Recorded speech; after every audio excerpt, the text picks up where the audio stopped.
आजकल न्यूज में एक नाम है जो इस समय की सनसनी बना हुआ है और वो नाम है जेफरी एप्स्टीन। एक ऐसा शख्स जिसने अमेरिका में 2002 से 2018 तक नाबालिग लड़कियों का सेक्स रैकेट चलाया। 2019 में सेक्स ट्रैफिकिंग के आरोप में उसको जेल हुई, लेकिन एक दिन अचानक खबर आई कि जेफरी एप्स्टीन ने सुसाइड कर लिया। पर जेल में मौजूद सीसीटीवी कैमरे में से पूरे 1 मिनट की रिकॉर्डिंग गायब है और जिस कंडीशन में उसकी बॉडी मिली थी वो कई शक सवाल पैदा कर देती है कि एप्स्टीन को जानबूझकर रास्ते से हटाया गया है।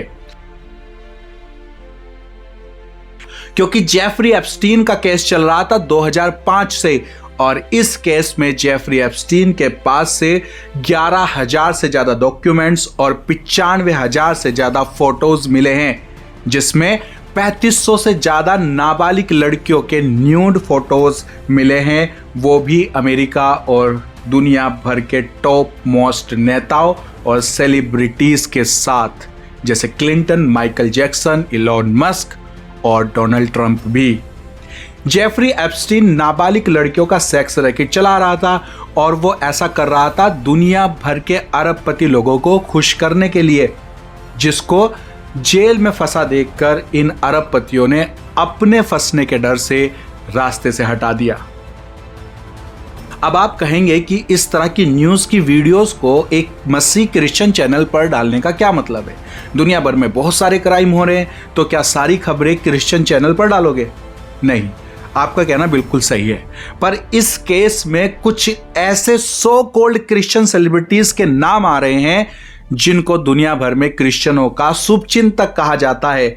जैसे डोनाल्ड ट्रंप को क्रिश्चियंस गॉड चूजन लीडर कहते हैं। वो कहते हैं कि ट्रंप आज का मसीहों के लिए मॉडर्न डे साइरस फिगर है।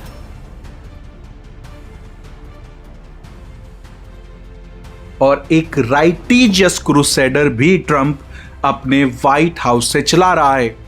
और पता नहीं क्या क्या ट्रंप के बारे में दुनिया भर के क्रिश्चियंस तारीफें मारते रहते हैं। और अभी बड़ी चिंता की बात यह है कि हमारे इंडिया में भी ऐसे पापा पास्टर्स हैं जो डोनाल्ड ट्रंप की तारीफें करते करते अपने चर्च की पुलपिट पर ये थकते नहीं हैं और वो ट्रंप की इस राइटिजियस क्रूसेडर इस ग्रुप का भी हिस्सा हैं, जिसको डोनाल्ड ट्रंप अपने व्हाइट हाउस से चला रहा है। प्रेसिडेंट ट्रंप की टीम हैरान है। जब उनको मैं भेजता हूं क्रूसेड्स पे, वो पूछते हैं कितने लोग हैं ये? I don't know. मुझे इतना पता है किलोमीटर के हिसाब से लगता है। आधा किलोमीटर लगा दो, पौना किलोमीटर लगा दो, किलोमीटरों के हिसाब से पंडाल लगने लगा है। अब कहते वाह। अब प्रॉब्लमेटिक बात यह है कि ये पापा पास्टर्स डोनाल्ड ट्रंप और इलॉन मस्क की तारीफें कर रहे हैं, इनका प्रचार कर रहे हैं, जो कि बिल्कुल भी बिब्लिकल नहीं है। वो ऐसा क्यों कर रहे हैं और क्या है ये पूरा मामला, जानेंगे इस वीडियो में। और वो सच भी जानेंगे जो सेकुलर मीडिया पर नहीं बताया जा रहा है। इस एप्स्टीन केस का इल्यूमिनाटी से क्या कनेक्शन है और क्या कुछ दुनिया में इस केस के बाद बदलने वाला है, वो सब इस वीडियो में जानेंगे। तो चलिए वीडियो को शुरू करते हैं।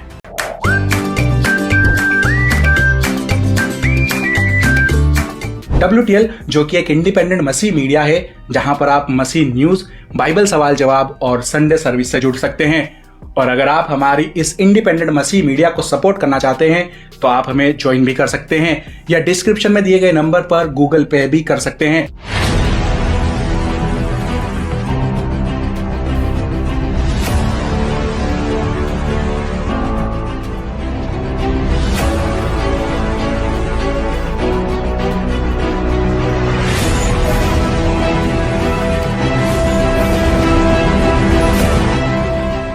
जेफरी एप्स्टीन एक साधारण सा स्कूल टीचर था। वो कोई बड़ा बिजनेसमैन नहीं था, कोई ऑफिशियल पॉलिटिशियंस भी नहीं था। फिर भी प्रेसिडेंट्स, बिलियनियर्स, रॉयल्स, सेलिब्रिटीज सब उसके कांटेक्ट में थे। एक साधारण सा आदमी इतनी ताकतवर दुनिया में कैसे घुस गया? अगर आपने मीडिया में ये न्यूज देखी है तो यही कहानी दुनिया को बताई जा रही है कि जेफरी एप्स्टीन एक नॉर्मल सा स्कूल टीचर था और फिर उसने नाबालिग लड़कियों का सेक्स रैकेट चलाया और दुनिया भर के अमीरों को वो 10 से 12 साल की बच्चियां परोस के दिया करता था। और देखते ही देखते वो इन अमीर लोगों के फाइनेंस यानी पैसों को भी संभालने लगा और एक अरबपति आदमी बन गया। फिर उसने उससे अपना एक खुद का पूरा आइलैंड खरीद लिया जिसका नाम था लिटिल सेंट जेम्स, और उसका एक खुद का प्राइवेट जेट भी था जिसका नाम था लोलिता। लेकिन इसके पीछे एक और सीक्रेट है, वो आगे वीडियो में आपको पता चल जाएगा। फिलहाल कंटिन्यू करते हैं।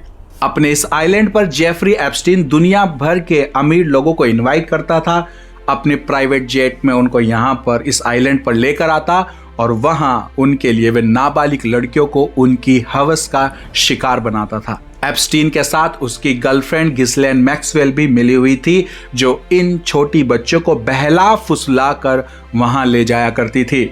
फिर मार्च 2005 में फ्लोरिडा के पाम बीच में एक 14 साल की नाबालिग लड़की के माता पिता ने शिकायत दर्ज कराई कि एप्स्टीन ने उनकी बेटी का यौन शोषण किया था।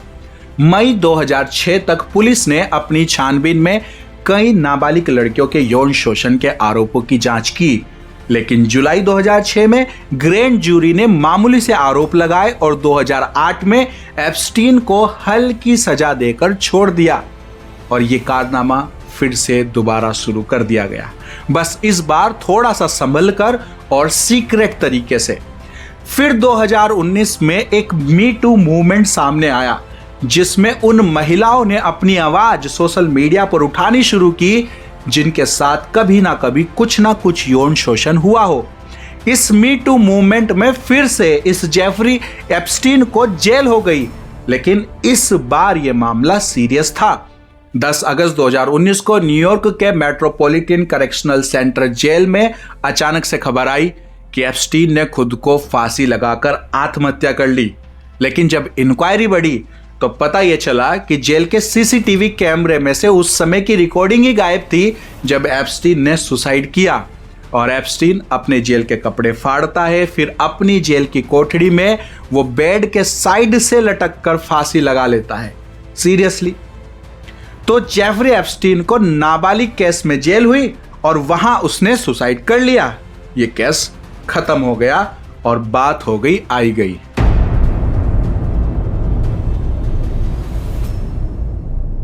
लेकिन अमेरिका में लोगों को यह कहानी पची नहीं और वहां प्रोटेस्ट होने लगे। उस समय डोनाल्ड ट्रंप की ही सरकार थी अमेरिका में। फिर इलेक्शन के बाद जो बाइडेन को वहां का प्रेसिडेंट बना दिया गया, क्योंकि अगर ट्रंप कंटिन्यूअली प्रेसिडेंट बनाया जाता तो ट्रंप पर प्रेशर यह था कि इस केस को वो रीओपन करे। अब समय बीता, अब आ जाता है 2024 और ट्रंप फिर से इलेक्शन में लोगों से मुंह फाड़ के वादा कर देता है कि अगर वो प्रेसिडेंट बना तो जेफरी एप्स्टीन केस की फाइल को वो रीओपन करेगा। लेकिन जैसे ही ट्रंप प्रेसिडेंट बना उसने कभी भी फिर जेफरी एप्स्टीन का जिक्र तक भी नहीं किया। अब सारी दुनिया जानती है कि इलोन मस्क ने ट्रंप को अमेरिका का प्रेसिडेंट बनाने में मदद की थी और ये दोनों मिलकर सत्ता चला रहे थे। पर एक दिन डोनाल्ड ट्रंप ने एक बिल पास कर दिया। उस बिल का नाम था one big beautiful bill act. इस बिल से ईवी सब्सिडी प्रभावित हो रही थी जिससे इलोन मस्क की टेस्ला कार के बिजनेस को भयंकर नुकसान होने वाला था। तो एलोन मस्क ने जून 2025 में एक्स पर ट्रंप को धमकी दी कि वो एप्स्टीन फाइल्स का बड़ा बम दुनिया के सामने फोड़ देगा। ट्रंप ने इस बात को हल्के में ले लिया और फिर इलोन मस्क ने ये फाइल जो FBI ने दबा दी थी इलोन मस्क के कहने पर रिलीज कर दी और अब जो कुछ भी चल रहा है वो सब दुनिया के सामने है।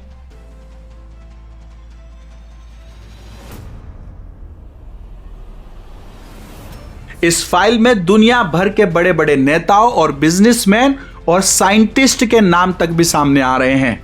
नाम इसमें इलोन मस्क का भी है लेकिन उसने अपने से जुड़ी जानकारी रिडेक्टेड करा दी है।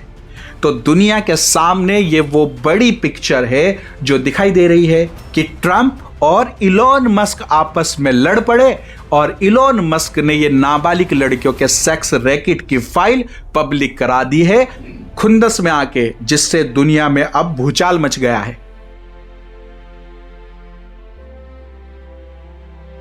लेकिन अब हम बात करेंगे उस जानकारी के बारे में जो ना तो सामने लाई जा रही है और ना ही कभी सामने लाई जाएगी, लेकिन ये जानकारी आने वाली दुनिया का भविष्य तय करेगी। ये कोई दो बिल्लियों की लड़ाई नहीं है कि ट्रंप और इलॉन मस्क आपस में लड़ पड़े और दुनिया के सामने ये राज बाहर आ गया। नहीं, ऐसा बिल्कुल भी नहीं है। ये सब प्री प्लान्ड है, जानबूझकर ऐसा किया जा रहा है।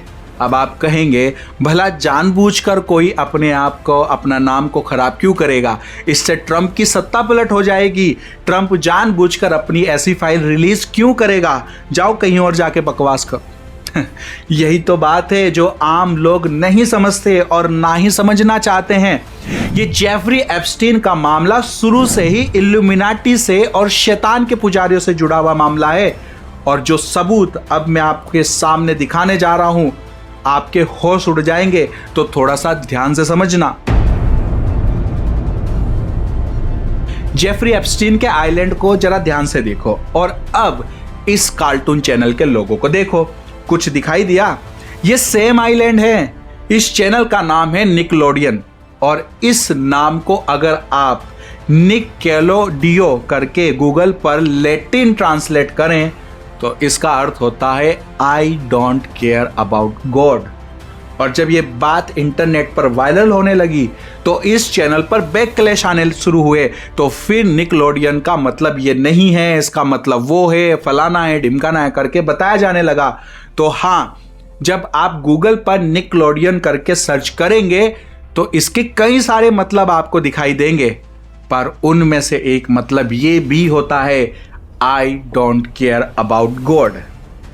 अब थोड़ा और इस चैनल को और इसके कार्टून्स को देखेंगे तो इन कार्टून्स में मल्टीपल टाइम्स इल्यूमिनाटी सिंबल्स दिखाए जाते हैं।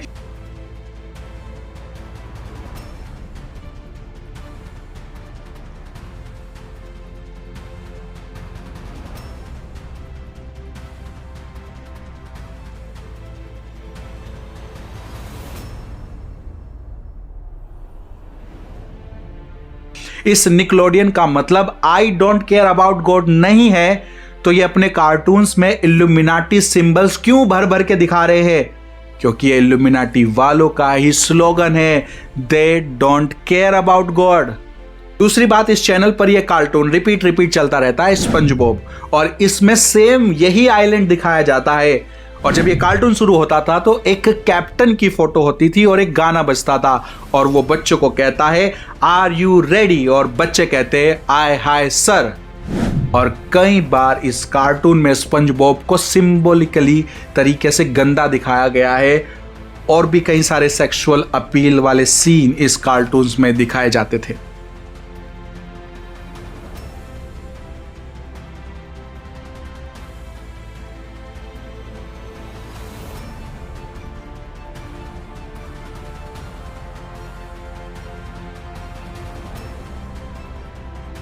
अब एप्स्टीन आइलैंड पर एक टेम्पल टाइप बिल्डिंग भी बनी हुई है जिसमें अजीब से पैटर्न है, मूर्तियां हैं, वॉरशिपिंग आइडल्स हैं।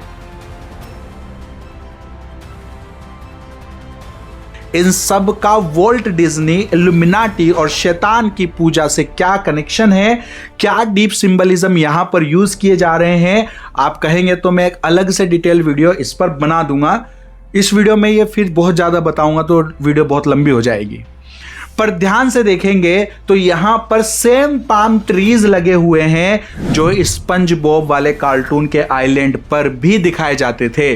निकलोडियन का आइलैंड और एप्स्टीन का ये आइलैंड सेम है जो स्पंज बॉब कार्टून में दिखाया जाता था, जहां बच्चों को ले जाकर उनके साथ दुष्कर्म किए जाते थे।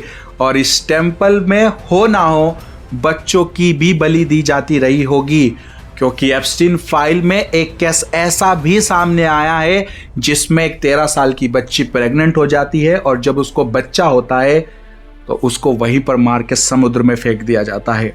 और ट्रंप के सामने ये सब किया गया था, ये एक फाइल में मेंशन है।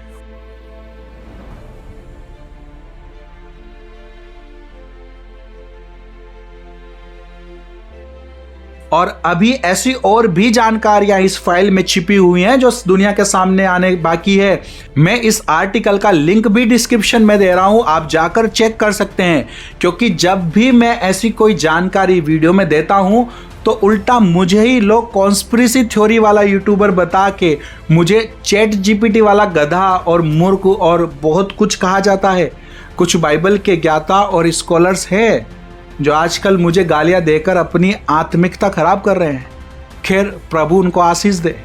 अब जेफरी एप्स्टीन ने लिटिल सेंट जेम्स आइलैंड 1998 में खरीदा था, लेकिन इस आइलैंड पर उससे पहले से ही बच्चों के साथ सेक्स का घिनौना काम चलता था। एक कार्टून था पिनाकियो करके, आप सब इसके बारे में जानते होंगे। इसमें एक आदमी को दिखाया गया था जो पिनाकियो और दूसरे बच्चों को एक प्लेजर आइलैंड पर ले जाने की बात करता है।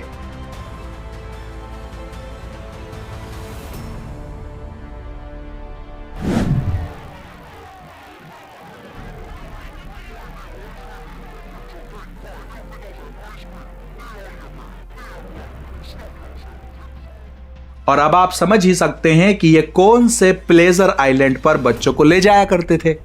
और ये जेफरी एप्स्टीन भी कोई स्कूल का टीचर नहीं था, ये एक सीक्रेट सोसाइटी का जासूस हुआ करता था। क्योंकि इसकी फाइल में इसका एक पासपोर्ट पाया गया है जिसमें इसका नाम मैरिस रॉबर्ट लिखा है और ये सऊदी अरबिया में रहा करता था इस नाम से। अब सवाल ये उठता है कि इलोन मस्क ने जानबूझकर ट्रंप को फंसाने के लिए ये एप्स्टीन फाइल रिलीज क्यों करवा दी?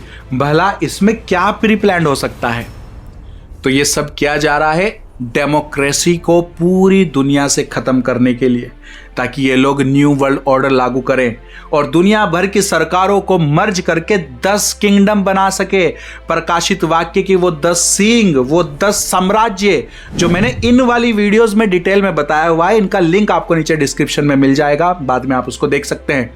पहले ये 10 किंगडम बनाएंगे और ये 10 किंगडम मिलकर न्यू वर्ल्ड ऑर्डर लेकर आएगी और फिर इस न्यू वर्ल्ड ऑर्डर से आएगा वो द एंटीक्राइस्ट जो दुनिया के अंत का कारण होगा। लेकिन ये आसान नहीं है। इसके लिए पहले 200 देशों की सरकारों को और डेमोक्रेसी सिस्टम को हटाना होगा, जो कि आसानी से नहीं होने वाला है। तो इस एप्स्टीन फाइल में आने वाले सालों में ऐसे ऐसे नेताओं और सरकारों के नाम सामने आएंगे कि लोगों का अपने प्रेसिडेंट और लीडर्स पर से भरोसा खत्म हो जाएगा, फिर चाहे वो लेफ्ट विंग के हों या राइट विंग के हों। और इंडिया के बारे में भी कहा जा रहा है कि इंडिया के नेताओं की भी फोटोज इस फाइल में मौजूद हैं। अब देखते हैं वो कब सामने आएंगी। फिर चाहे वो लेफ्ट विंग के हों या राइट विंग के हों, धार्मिक हो या नास्तिक हो, सब इस रैकेट में सामने लाए जाएंगे और आखिर में जनता तंग आकर कहेगी कि हमें नहीं चाहिए ऐसे नेता और प्रेसिडेंट। और तब ये सीक्रेट सोसाइटी के लोग दुनिया को देंगे सॉल्यूशन, और वो सॉल्यूशन होगा न्यू वर्ल्ड ऑर्डर। पूरी दुनिया की वन बिग गवर्नमेंट, एआई का कंट्रोल और एक ग्रेट पावरफुल प्रेसिडेंट, वो यहूदियों का द मसीहा, वो द एंटीक्राइस्ट जो यरूशलेम के मंदिर में आकर बैठेगा और अपनी पूजा करवाएगा। इन इल्यूमिनाटी वालों की प्लानिंग यही है कि ये सदियों से चले आ रहे इस डेमोक्रेटिक सिस्टम को बदनाम करेंगे और नया सॉल्यूशन दुनिया को देंगे। One big government, one new religion, one digital currency और वन प्रेसिडेंट। अब इनके टारगेट पर दूसरी तरफ है रिलीजन, और इसलिए ही ये रिलीजन के नाम पर डिबेट आगे आगे आने वाले सालों में और भी ज्यादा आपको सुनने को मिलेंगे। Just wait and watch. और अब रही उस सवाल की बात कि इंडिया के पापा पास्टर्स डोनाल्ड ट्रंप और इलोन मस्क जैसे घटिया लोगों की अपनी चर्च में इतनी तारीफें करते करते थकते क्यों नहीं है, तो उसका जवाब इस वाली वीडियो में मैंने डिटेल में बताया हुआ है। इसका लिंक आपको नीचे डिस्क्रिप्शन में मिल जाएगा और इस वीडियो के एंड में भी ये वाली वीडियो आपको देखने को मिलेगी। क्लिक कर आप उसको पूरा जरूर से देखना, आपके होश उड़ जाएंगे। और आपका इस वीडियो के बारे में क्या कहना है आप हमें कमेंट में जरूर से बताइए। हम आपके सारे कमेंट्स पढ़ते हैं और वीडियो को लाइक करके ज़्यादा से ज़्यादा लोगों तक इसको शेयर जरूर करना। क्या पता आपके एक शेयर से किसी एक को प्रकाश में आने का मौका मिल जाए। तो चलिए फिर मिलते हैं हमारी नेक्स्ट वीडियो में, तब तक के लिए थैंक यू। मैं God bless you and your family. Stay tune, stay blessed.